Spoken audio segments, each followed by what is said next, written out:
የኢራኑ ጦርነት በአፍሪካ ቀንድ ቀጠና የውጥረትና የኃይል አሰላለፍ ለውጥ ምክንያት ሆኗል።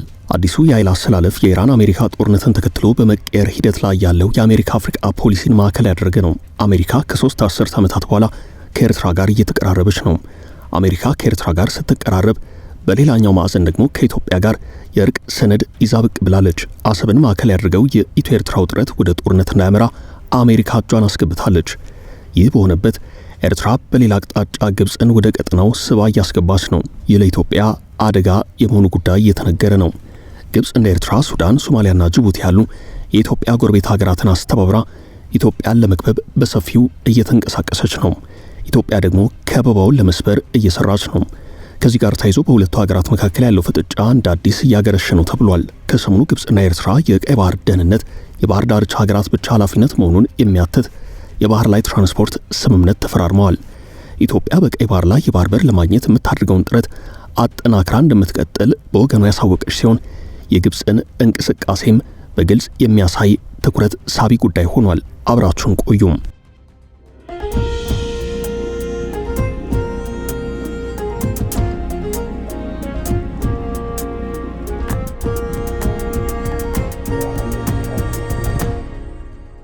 ግብፅ በኢትዮጵያ ውስጥ የተፈጠረውን የጸጥታ ችግርና ከውስጡ ችግር ጋር ተያይዞ በተለይም በታላቁ የኢትዮጵያ ህዳሴ ግድብ አቅራቢያ ከሱዳን ጋር በቀይ ባህር ቀጠና ደግሞ ከኤርትራ ጋር እየታየ ያለውን ፍጥጫ እንደ ጥሩ ዕድል በመውሰድ ኢትዮጵያን ለመክበብ ከአባይ ቀጠና እስከ ቀይ ባህር ዳርቻ እየተንቀሳቀሰች ነው። ለዚህ የግብፅ ሴራ ደግሞ ኤርትራ ዋነኛ ጉዳይ አስፈጻሚ ሆናለች ይባላል። ከሰሞኑ ግብፅና ኤርትራ የቀይ ባህር ደህንነት የባህር ዳርቻ ሀገራት ኃላፊነት ብቻ መሆኑን የሚያትት የባህር ላይ ስምምነት ተፈራርመዋል። ግብፅ ኢትዮጵያን የመክበብ የረጅም ጊዜ ስትራቴጂ ያላት ሲሆን የኢትዮጵያ መንግስትም ያረጋግጠው ይህንን ነው። ግብፅና ኤርትራ ከተፈራረሙት ከጥቂት ቀናት በኋላ ኢትዮጵያ በቀይ ባህር ላይ የባህር በር ለማግኘት የምታደርገውን ጥረት አጠናክራ እንደምትቀጥል በማሳወቅ የግብፅን የከበባ እንቅስቃሴ በይፋ የሚያረጋግጥ አስተያየት ሰጥታለች። የውጭ ጉዳይ ሚኒስቴር ቃል አቀባይ አምባሳደር ነቢያት ጌታቸው በአዲስ አበባ በጽህፈት ቤታቸው ጋዜጠኞችን ጠርተው በሰጡት መግለጫቸው ኢትዮጵያ የባህር በር ለማግኘት የምታደርገውን ሰላማዊና ዘላቂ ጥረት እንደምትቀጥል ገልጸው የኢትዮጵያ የባህር በር አልባ ሀገር ሆኖ መቀጠል ፈጽሞ ተቀባይነት የሌለው ጉዳይ ነው ብለዋል። ይህ የኢትዮጵያ መግለጫ የተሰማው ግብፅ ከኤርትራ፣ ሶማሊያና ጅቡቲ ጋር ያላትን ግንኙነት እያሰፋች ባለችበትና በሁለቱ ሀገራት መካከል ያለው የረጅም ጊዜያት ውጥረት በርትቶ በሚገኝበት ወቅት ነው።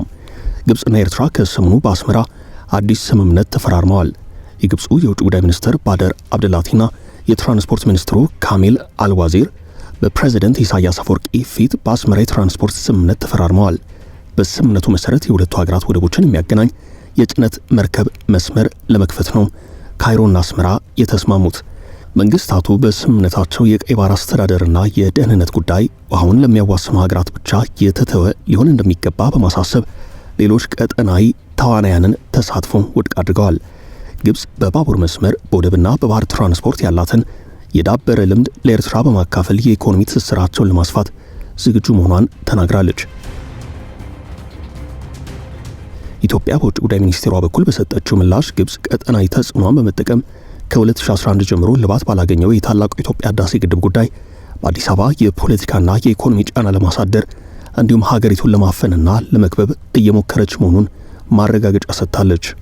ከዚያ አነጋጋሪ የኢትዮጵያ ምላሽ መረዳት የሚቻለው ግብፅ በኢትዮጵያ የባህር በር ጥያቄ ላይ ቀጥተኛ ማዕቀብ ባትጥልም ከአዲስ አበባ ጋር ውስብስብ ግንኙነት ካላቸው ሀገራት ጋር ያላትን ትብብር እያጠናከረች መሆኗን ነው። የኢትዮጵያ መንግስት የባህር በር ጥያቄ ካነሳ በኋላ ግብፅ ከበባዋን አጠናክራለች። በመጀመሪያ በ2024 በኢትዮጵያና በሶማሌላንድ መካከል የተፈረመውን የመግባቢያ ስምምነት ካይሮ አጥብቃ ተቃውማ ነበረም። ስምምነቱ የሶማሊያ ሉዓላዊነት የሚጥስና የኢትዮጵያን ቀጠናዊ መስፋፋት የሚያሳይ ነው ስትል ዓለም አቀፍ ተቃውሞ ጭምር ስታስተባብር ነበረም። የአስመራ ካይሮ ሞቃዲሾ ጥምረትም የተፈጠረው ከዚህ በኋላ ነበረም። ያ ጥምረት ወይንም የአስመራው የሶስትዮሽ ስምምነት በአንካራው ስምምነት እንደፈረሰ ይነገራል። አሁን ደግሞ የግብፅና የኤርትራ የሁለትዮሽ ስምምነት በአስመራ ተፈርሟል። ይህን ስምምነት ተከትሎ የኢትዮጵያ መንግስት በሰጠው ምላሽ ስምምነቱን የግብፅ የከበባ እንቅስቃሴ አካል አድርጎ እንደሚመለከተው አረጋግጧል። በእርግጥ ግብፅ በምስራቅ አፍሪካ በናይል ተፋሰስ ሀገራት መጠነ ሰፊ እንቅስቃሴ እያደረገች ያለችው ኢትዮጵያን ታሳቢ በማድረግ ነው። ግብፅ ኢትዮጵያን ለመክበብ በሱዳን፣ በደቡብ ሱዳን፣ በኤርትራ፣ በሶማሊያና በጅቡቲ የዲፕሎማሲና ወታደራዊ ትብብር እስከ መፍጠር ደርሳለች። የግብፅ አደገኛ ስምምነቶች። ግብፅ ከዚህ ቀደም ወደ ኢትዮ ሱዳን ድንበር በመጠቃት ከሱዳን ጋር የጦር ልምምድ ለማድረግ ተስማምታ ነበርም። ይህ ስምምነት የተቋረጠው የሱዳን የእርስ በርስ ጦርነት ሲቀሰቀስ ነው። ከሱዳን በመቀጠል ከሶማሊያ ጋር ተመሳሳይ ስምምነት ነበራት። ካይሮ ከሞቃዲሾ ጋር በመስማማት በአፍሪካ ህብረት ሰላም አስከባሪ ስም ወደ ሶማሊያ ጦር ለመላክ ሰፊ እንቅስቃሴ አድርጋ ነበርም። ሆኖም ጦሩ በሶማሊያ በሚያከናውነው የተልዕኮ አፈጻጸም እንቅስቃሴ ከፋይናንስ ጋር በተያያዙ ጉዳዮች ሳቢያ የግብጽ ጦር እስካሁን ወደ ሶማሊያ አልገባም። ነገር ግን የግብጽ ጦር ወደ ሶማሊያ የመግባት ዓላማ ሶማሊያን ከማረጋጋት በላይ በኢትዮጵያ ላይ ተጽዕኖ ለመፍጠር ያለመ ነው። ወታደራዊ ከበባው በሶማሊያ ብቻ የተወሰነ አይደለም። በደቡብ ሱዳን ሳይቀር በሚስጥር ጦር አስገብታ እንደነበር ተዘግቧል። የደቡብ ሱዳን መንግስት በሚስጥር የተገነባው ጦር ሰፈር ተዘግቶ የግብጽ ጦር ለቆ እንዲወጣ እስካዘዘበት ጊዜ ድረስ ግብጽ በኢትዮጵያ ድንበር አቅራቢያ የጦር ሰፈር ነበራት። ከዚያ ሌላ ግብጽ ኤርትራና ሶማሊያን ባካተተ መልኩ አንድ የቀጠናው ወታደራዊ ግንባር ለመፍጠር አስመራ ላይ ከተፈራረመች በኋላ በሞቃዲሾ ማፈግፈግ ምክንያት የአስመራው ስምምነት አልተሳካም። ነገር ግን ግብጽ አሁንም የከበባ እንቅስቃሴዋን ቀጥላበታለች። የአስመራው ሰሞንኛ ስምምነት የዚህ ማሳያ ነው። ይህ ስምምነት ወታደራዊ ልምምዶችን እስከ ማድረግ ሊደርስ እንደሚችል ጉዳዩን በቅርበት የሚከታተሉ ጸሐፊያን ይናገራሉ። የሆነ ሆኖ ግብጽ የምታካሄዳቸው እንቅስቃሴዎች ኢትዮጵያን ለመክበብ ባላት የረጅም ጊዜያት እቅድ የቅኝ ግዛት የውሃ የበላይነቷን ለማስጠበቅ አሁንም በአደገኛ ሁናቴ እየሰራች ነው። ከኢትዮጵያ ጎረቤት ሀገራት ባለፈ የናይል ተፋሰስ ሀገራትንም እያስተባበረች ነው። ከኢትዮጵያ ውጭ ያሉትን ሌሎች የአባይ ተፋሰስ ሀገራት የውሃ መብታቸውን በአግባቡ እንዳይጠቀሙ ለማድረግም እየሰራች ነው ተብሏል። ለዚህም ይመስላል የውጭ ጉዳይ ሚኒስትር ቃል አቀባይ አምባሳደር ነቢያት ጌታቸው ከበባ በሚመስል መልኩ ግብጽ በቀጠናው የምታደርገውን እንቅስቃሴ ውጥረትና ትንኮሳ የሚመስሉ ተግባራት በተደጋጋሚ እየታዩ ነው ብለዋል።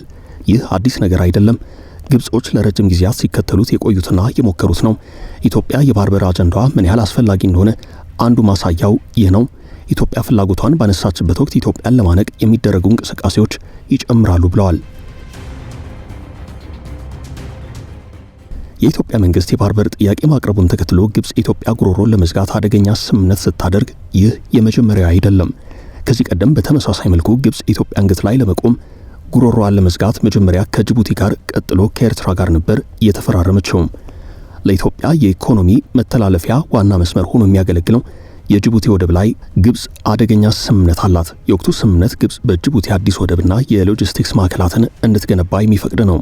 ለኢትዮጵያ ዓለም አቀፍ ንግድ መተላለፊያ በሆነችው ጅቡቲ ውስጥ ግብጽ ትልቅ የኢንቨስትመንት እንቅስቃሴ ለማድረግ ስምምነት ላይ መድረሷ ጉዳዩ ከብዙ አቅጣጫ ሊታይ የሚችል ነው። የትብብር መሰረቱ የተጣለው በህዳር 3 ቀን 2025 በግብጽ ልኡካንና በጅቡቲ ወደቦችና ነጻ ቀጠና ባለስልጣን ሊቀመንበር አቡበከር ኦማር ሃዲ መካከል በተደረገ ስብሰባ ነው። ኢንቨስትመንቱ የሚከናወነው ኢትዮጵያ በአሰብ ቀይ ባህር የባህር በር መዳረሻን ለማስመለስ በምትጥርበት ወቅት ነው። እንደ አጠቃላይ ሲታይ ኢትዮጵያን በማጥቃት በመክበብ ላይ ያተኮረው የካይሮ የውጭ ፖሊሲ የኃይል አሰላለፍ ቀጠናውን የጦርነት ስጋት ውስጥ የሚከት ነው ተብሏል። ቀጠናው ለውጥረት አዲስ ባይሆንም የአሁኑ ከወትሮ የተለየና ወደ ዓለም አቀፍ ቀውስ ምናልባትም ሀያላኑን ጭምር በእጅ አዙር ጦርነት ሊያሳትፍ የሚችል ነው። ግብጽ ኢትዮጵያን ከጎረቤቶቿ ለመነጠልና በኃይል አሰላለፍ ከእርሷ ጋር እንዳይሆኑ የተቻላትን ሁሉ እየሞከረች ነው። ግብጽ ከአባይ ወንዝና ከታላቁ የኢትዮጵያ ህዳሴ ግድብ አኳያ በቀጠናው የምታደርገው የዲፕሎማሲ ትግል ለአሸናፊነት አላበቃትም። ኢትዮጵያ ላይ ብዙ ሴራ ፈጽማ በመጨረሻም ተሸናፊ ብትሆንም በአሰብ ቀይ ባህር በኩል እየመጣችበት ያለው መንገድ ግን አደገኛ ነው። ከግድቡና ቀይ ባህር ጋር በተያያዘ ግብጽና ሱዳን እንዲሁም ኤርትራ ሌሎችም አረብ ሀገራት ያላቸው አሰላለፍ ወትሮ ቢታወቅም ይህን ትብብርና የከበባ እንቅስቃሴ የሚያስቀር የዲፕሎማሲ ትግል ከኢትዮጵያ መንግስት ይጠበቃል። እንደሚታወቀው ኢትዮጵያ በአሰብ ጉዳይ የይገባኛል ጥያቄ ታነሳለች። ኤርትራ ደግሞ የወደብ ከቶውኑም ለኢትዮጵያ አይገባም ባይ ናት። በዚህ ውዝግብ መሃል ነው ካይሮ አሰብ ላይ ብቅ ያለችው። በአንጻሩ የኢትዮጵያን ወደ ቀይ ባህር መምጣት የሚደግፉ ሀገራት አሉ። የባህር በር ጥያቄው በሰላማዊ መንገድ እልባት እንዲያገኝ ድጋፋቸውንም የገለጡ አሉ። የቻይና የሚባል የአሜሪካ የዚህ ቀጠና ዋነኛ ፍላጎት በአካባቢው ምንም አይነት የጸጥታና የደህንነት ችግር እንዳይፈጠር ማድረግ ነው። ምክንያቱም ይህ መስመር ዋነኛ የልዩ ልዩ የኢኮኖሚ ምርቶች መተላለፊያ ነው። ከደህንነት አኳያም ልዩ ልዩ ወታደራዊ ጦር ሰፈሮች የሚገኙበት ነው። በዚህ ቀጠና የሚቀሰቀስ የትኛውም አይነት ግጭት እየተስፋፋ ሄዶ ዓለምን ሊያዳርስ የሚችልበት እድል እጅጉን የበዛ ነው። ለዓለም ወሳኝ የሆኑ ምርቶች የሚተላለፉበት አውሮፓ፣ አፍሪካና እስያን የሚያገናኘው ይህ የውሃ መተላለፊያ መስመር አንዳች ኮሽ በሚል ችግር ምክንያት ወደ ከፋ ዓለም አቀፋዊ ቀውስ እንዳያመራ የነ አሜሪካም የነ ቻይናም ፍላጎት ነው። የዓለም 1/4 ልዩ ልዩ ወሳኝ ስትራቴጂያዊ ኢኮኖሚ ምርቶች ይተላለፉበታል የሚባለው የሆርሙዝ ሰርጥ ላይ በተፈጠረ ኮሽታ ብቻ እንኳን በዓለም ኢኮኖሚ ላይ የተፈጠረውን መናጋት ሀያላኑ መንግስታት በግልጽ አይተውታል። እንደ አይነቱ ችግር ደግሞ በቀይ ባህር ቀጠና ዳግም እንዲፈጠር አይፈልጉም።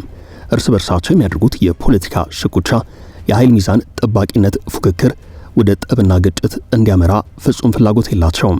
በዚህ የሀያላን መንግስታት የጥቅም ፍላጎት ላይ ካይሮ ደግሞ በውጭ ፖሊሲዋ ኢትዮጵያን በማግለል አካሄዷ ኢትዮጵያ የባህር በር ጥያቄዋን መልስ ልታስገኝባቸው የምትችልባቸውን መንገዶች ሁሉ በመዝጋት ልዩ ልዩ የከበባ ወታደራዊ ስምምነቶችን በማኖር አሰብን፣ ቀይ ባህርና አባይ ወንዝን ማዕከል አድርጋ ፖለቲካ መስራቷን ገፍታበታለች።